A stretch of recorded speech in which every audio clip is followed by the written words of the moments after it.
ehun eta hamazazpigarren orrialdeko 54. eriketan planteatzen digute lauki zuzen baten aldeek zenbat neurtzen duten kalkulatzeko.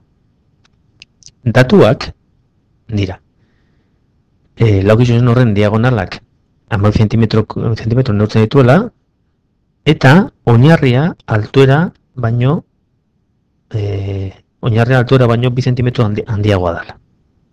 Vale? Orduan, principios, diagonala 10 zentimetroko daukola, marrastu behar dugu, olako lauki zuzenekin eta triangulu zuzenekin, olako areketetan, komenigarria da oso grafiko bat egitea, marrazkia egitea.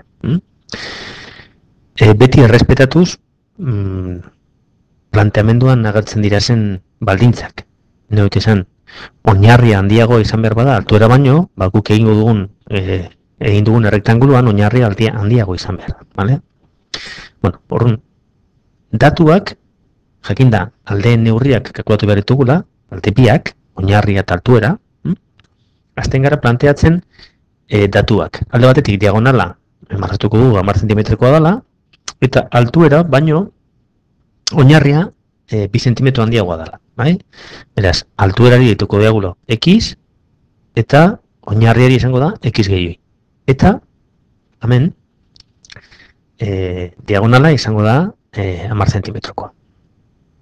Bueno, fijaten basari, zer daukagu triangelu zuzen bat hor? Diagonala eta altuera eta oinarria. Vale? Triangelu zuzenetan betetzen da beti Pitagorasen teorema. Hau da, hipotenusa 10 zentimetrokoa berbi dala kateto bien karratuen batura. Hau da, x berbi gehi x gehi bi berbi. Beraz, hori hain zuzen izango da planteatu behar dugun ekuazioa. Zer da, baldintza bat betetzen dana ziur, eta horrekin ebatziko dugu. Vale? Orduan dakogu, x karratu gehi x gehi bi berbi, berdin 10 berbi.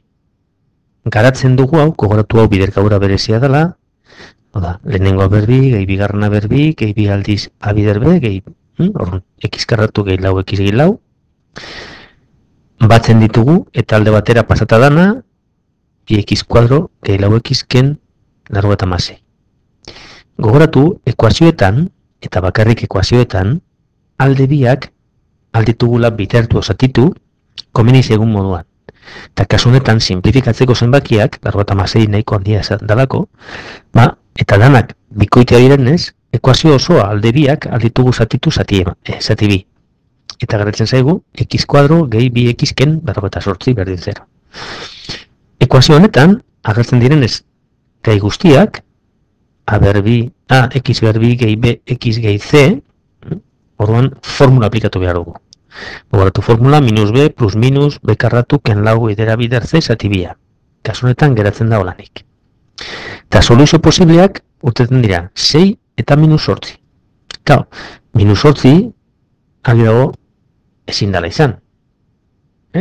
Neurri bat ezin izan negatiboa. Orduan jakinda x 6 dela, orduan ja